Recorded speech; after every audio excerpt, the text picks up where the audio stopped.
In this video, learn how to easily integrate your MyPost Business account with Shopify. First, log into your MyPost Business account at www.auspost.com. Navigate to the menu and select Business Details and choose Plugin Hive under Platform Partners. Click on Connect and agree to the integration terms and conditions. Next, ensure seamless payments by adding a credit card as your payment method in your MyPost Business account.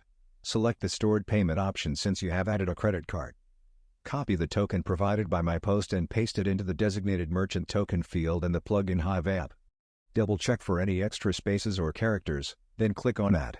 Now, your Australia Post MyPost Business account is successfully added to your Shopify store. Alternatively, you can use a charge account. Please ensure that your charge account is active with MyPost, add your charge account number, and click on Add to complete the integration. Offer Australia Post MyPost Business shipping rates to your customers at checkout and print shipping labels directly from your Shopify store. Customers will also receive automatic Australia Post tracking details.